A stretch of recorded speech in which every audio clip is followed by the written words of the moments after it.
Para conquistar una fortaleza de montaña, un ejército romano construyó una rampa con el peso de un rascacielos moderno.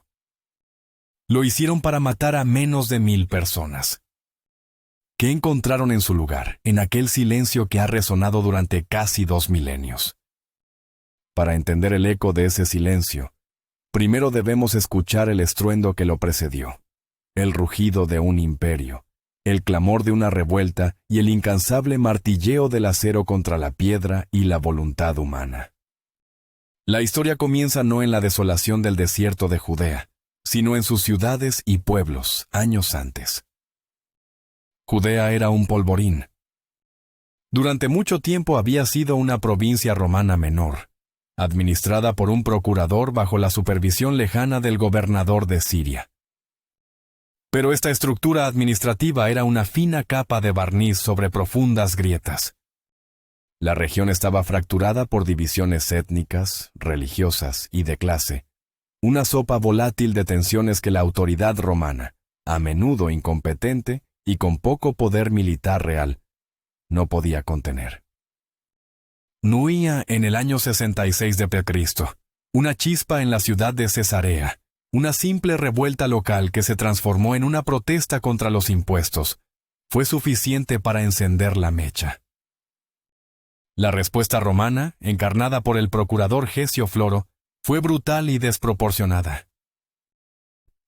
En un acto de retribución ciega, saqueó el suroeste de Jerusalén, masacrando a 3.600 personas. La chispa se convirtió en un infierno. La violencia comunal estalló en toda la provincia, y los rebeldes judíos, unidos por la furia, expulsaron a los romanos de Jerusalén y eliminaron sus guarniciones. En medio de este caos, un grupo de rebeldes radicales sicari logró capturar la formidable fortaleza de Masada. La gran revuelta judía había comenzado. Duraría 8 largos y sangrientos años. Un conflicto de tal magnitud que requeriría la atención personal de 2 futuros emperadores, Vespasiano y su hijo Tito. Fue una guerra de asedios, una campaña de desgaste que culminó en la épica y terrible caída de Jerusalén en el año 70 d.C. El historiador Josefo afirmaría que 1.1 millones de personas murieron y otras 97.000 fueron capturadas y esclavizadas. Aunque los historiadores modernos descartan estas cifras como una exageración, dan testimonio de la violencia inimaginable que acompañó la destrucción de la ciudad. Con Jerusalén en ruinas, la resistencia organizada judía fue aplastada. Pero las brasas de la revolución aún ardían en los márgenes de Judea, donde los rebeldes más acérrimos, atrincherados en fortalezas, se negaban a rendirse.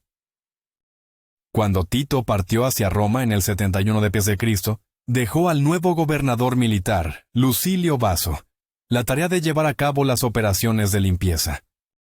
Al mando de la 10ª Legión Fretensis, Vaso marchó primero sobre la guarnición de Herodión, luego tomó Hebrón y la fortaleza de Maqueronte. Finalmente, destruyó a 3.000 rebeldes escondidos en el bosque de Jardes. Ahora solo quedaba Masada. Pero el destino intervino. Vaso murió por causas naturales, y la legión regresó a Jerusalén. Fue un nuevo comandante, Flavio Silva, quien en el año 73 d.C. reanudó la marcha hacia el sur, decidido a terminar con el último vestigio de la resistencia judía. Y así, la fuerza más formidable del mundo conocido se dirigió hacia una roca solitaria en medio de la nada. Desde las almenas de Masada, el mundo se extendía como un mapa de polvo y sol. Eleazar ben Yair, líder de los sicari, sentía el viento seco en su rostro mientras observaba el horizonte. No necesitaba catalejos para ver la nube de polvo que se levantaba en la distancia, una mancha marrón que crecía lentamente, anunciando la llegada de la 10ª Legión. Sus hombres, los hombres de la daga, eran luchadores feroces, pioneros en el arte del asesinato organizado, capaces de apuñalar a sus objetivos en reuniones públicas y desaparecer entre la multitud. Habían desafiado a Roma y habían vencido en el pasado, pero esto era diferente. Ahora no estaban en las calles abarrotadas de una ciudad, sino atrapados en la cima de una montaña. A su lado, mujeres y niños, refugiados de la guerra, observaban con una mezcla de miedo y determinación. No eran un peso muerto. Ayudarían en la defensa, llevando agua, cuidando a los heridos, dando todo lo que tenían bajo la guía de su comandante. La fortaleza era una maravilla de la defensa natural y artificial.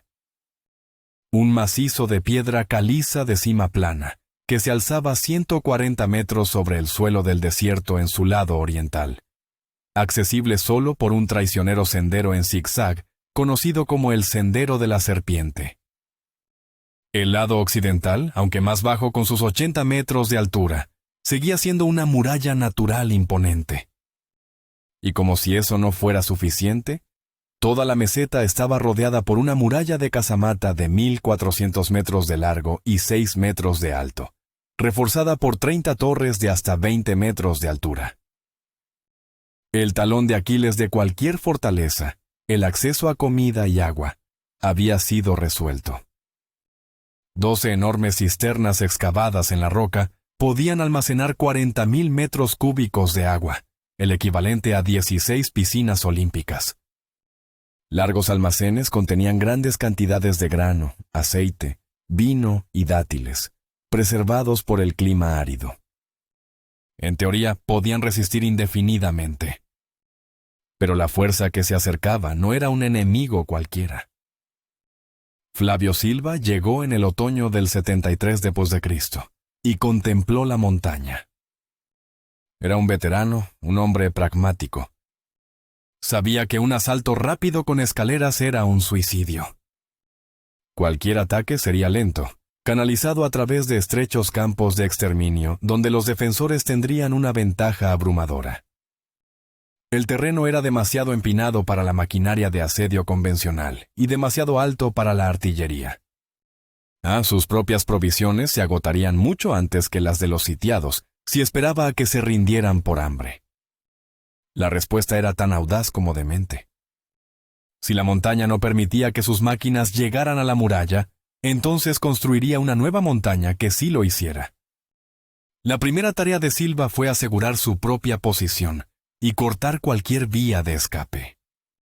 Decidido a no cometer el error de Tito en Jerusalén, que fue acosado por salidas judías, Silva ordenó la construcción inmediata de una muralla de circunvalación.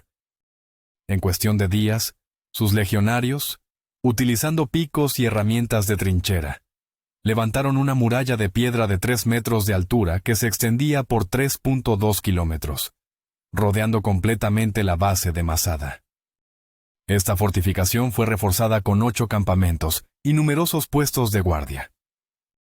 Silva estableció su cuartel general en el terreno más alto al oeste, mientras que el resto de las cohortes y fuerzas auxiliares se distribuyeron en los campamentos, asegurando que ninguna alma pudiera entrar o salir. La presa estaba acorralada. Ahora comenzaría la caza. El plan de Silva se centró en el lado occidental, donde un espolón de roca natural conocido como la Roca Blanca ofrecía un punto de partida. La idea era construir una rampa de asedio colosal, un terraplén que se elevara desde el desierto hasta la misma muralla de la fortaleza, con una inclinación gradual de 20 grados. La base de tal estructura tenía que ser inmensa para no colapsar bajo su propio peso, por lo que comenzaron a unos 200 metros de la pared del acantilado. La 10ª Legión Fretensis, una unidad endurecida por la batalla y descendiente de la famosa Legión de César, lideró la construcción. Miles de prisioneros de guerra judíos fueron utilizados para transportar un flujo constante de agua, tierra, piedras y troncos a los campamentos y al sitio de construcción. Para los defensores en la cima, el espectáculo era a la vez hipnótico y aterrador. Cada mañana, al despertar, veían a miles de hombres moviéndose como hormigas en la base de su montaña. El progreso inicial era lento, casi imperceptible. La enorme base de la rampa parecía tragarse toneladas de material sin ganar altura. Pero día tras día, semana tras semana, la estructura comenzó a tomar forma. La audacia del proyecto era sobrecogedora. Los romanos no estaban simplemente asediando una fortaleza, estaban remodelando el paisaje, doblegando la geografía a su voluntad militar. Dentro de las murallas, la vida continuaba con una disciplina tensa. Eleazar sabía que la moral era tan importante como las murallas. Organizaba a los hombres para que estuvieran siempre vigilantes, listos para lanzar rocas y flechas sobre los trabajadores romanos en cuanto estuvieran al alcance. Las mujeres y los niños se encargaban de las raciones, del agua, de mantener la pequeña comunidad funcionando. Por la noche, alrededor de las hogueras, se contaban historias de la revuelta, de las victorias pasadas, de la caída de Jerusalén. Cantaban canciones de libertad, pero sus voces a menudo se apagaban en el silencio del vasto desierto, un silencio que pronto sería roto por el avance inexorable de la rampa. A medida que la rampa crecía, los trabajadores romanos se volvían más vulnerables a los proyectiles lanzados desde arriba. Silva, anticipando esto, ordenó la construcción de cobertizos y muros temporales para proteger a sus hombres. Arqueros y piezas de artillería ligera fueron posicionados para proporcionar fuego de cobertura, manteniendo a los defensores agachados mientras la construcción continuaba sin cesar. Era una sinfonía de ingeniería y violencia. El sonido constante de los martillos, los gritos de los centuriones y el silbido ocasional de una flecha o una piedra de honda llenaban el aire. En solo 2 meses, un logro asombroso de la ingeniería antigua, la rampa estuvo completa. Medía 220 metros de ancho en su base, se elevaba 90 metros y estaba coronada por un muelle de piedra de 20 metros de altura cerca de la muralla. Era una carretera inclinada hacia el cielo, una cicatriz permanente en la faz del desierto que sigue siendo visible hoy en día. La montaña artificial había alcanzado la montaña natural. Ahora comenzó la fase final. Sobre la plataforma de piedra en la cima de la rampa, los ingenieros romanos construyeron una torre de asedio de 25 metros de altura. Estaba diseñada específicamente para operar en la pendiente, e incluía un ariete en su base. Lenta y trabajosamente, la legión empujó y arrastró la monstruosa estructura por la rampa. Desde la cima de Masada, los defensores observaban con el corazón en un puño cómo la torre, que ahora se elevaba por encima de sus propias murallas, se acercaba.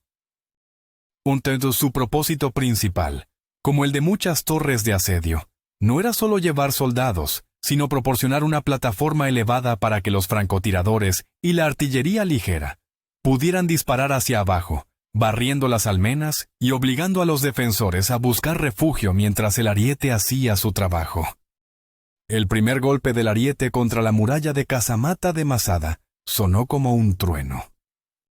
El impacto reverberó a través de la piedra y en los huesos de los defensores.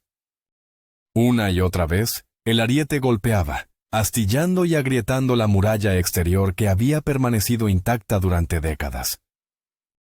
Los hombres de Eleazar respondieron con una lluvia de rocas y flechas incendiarias, pero la torre romana, cubierta de pieles húmedas, resistía. Sabían que la muralla principal no duraría para siempre. Pero Eleazar tenía un plan. Mientras el ariete golpeaba la muralla exterior, sus hombres trabajaban febrilmente detrás de ella, construyendo una segunda defensa. Cuando el ariete finalmente abrió una brecha en la muralla de piedra, los legionarios romanos que se preparaban para el asalto se encontraron con una sorpresa. Una nueva muralla, construida apresuradamente con capas alternas de madera y tierra. Esta ingeniosa defensa demostró ser mucho más resistente al ariete. En lugar de romperse, parecía absorber cada golpe, la tierra blanda amortiguando el impacto mientras la estructura de madera flexible se mantenía firme. La frustración creció entre los romanos. La victoria que parecía tan cercana se les escapaba de nuevo. Silva, impasible, observó la nueva defensa. Si no podía ser derribada a golpes, sería consumida por el fuego. Ordenó a sus hombres que lanzaran antorchas y proyectiles incendiarios sobre la estructura de madera. Pronto, las vigas secas prendieron fuego. El humo espeso y negro se elevó hacia el cielo. Los defensores lucharon para apagar las llamas, pero era una batalla perdida. Sin embargo, el destino, o el viento del desierto, les ofreció un breve momento de esperanza. El viento cambió de dirección repentinamente, soplando las llamas voraces lejos de la muralla de madera y directamente hacia la torre de asedio romana. La estructura de madera de la torre comenzó a arder. Por un momento aterrador, los atacantes se enfrentaron a la perspectiva devastadora de ver su equipo, el fruto de meses de trabajo, destruido sin haber puesto un pie dentro de la fortaleza. Pero la fortuna es caprichosa. Tan rápido como había cambiado, el viento volvió a girar, invirtiendo su dirección una vez más. Ahora soplaba con furia desde el norte, avivando las llamas y concentrando el fuego directamente sobre la muralla interior de madera y tierra. La esperanza de los defensores se convirtió en cenizas. La muralla improvisada se convirtió en una pira funeraria. Al caer la noche, las defensas de Masada estaban fatalmente debilitadas. Los romanos, agotados pero victoriosos, se prepararon para el asalto final y completo al día siguiente. Dentro de la fortaleza, el rugido del fuego fue reemplazado por un silencio pesado y ominoso. El olor a madera quemada llenaba el aire. Eleazar ben Yair reunió a los hombres, mujeres y niños restantes en la plaza central. Sus rostros, iluminados por las brasas moribundas de su última defensa, estaban llenos de agotamiento y desesperación. Eleazar se dirigió a ellos. Su voz, normalmente fuerte y resonante, era ahora tranquila, pero llena de una intensidad febril. Amigos y compatriotas, comenzó. Hace mucho tiempo que resolvimos no servir ni a los romanos ni a ningún otro señor, sino solo a Dios. El momento ha llegado de confirmar esa resolución con nuestros actos. La mañana traerá la esclavitud, la tortura para nuestros hombres, la deshonra para nuestras mujeres y la servidumbre para nuestros hijos. Pero podemos elegir. Podemos elegir morir como hombres libres.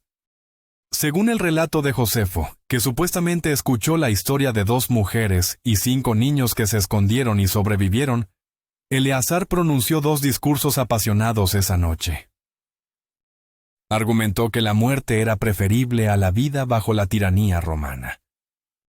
La elección era clara y terrible: una muerte rápida y honorable por su propia mano, o una vida de sufrimiento y humillación.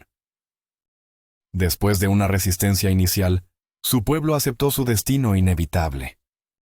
Lo que siguió fue un acto de una tristeza y una disciplina inimaginables. Las familias se despidieron. Los maridos abrazaron a sus esposas e hijos por última vez, y luego, con lágrimas en los ojos, les quitaron la vida para ahorrarles el horror que vendría con el amanecer.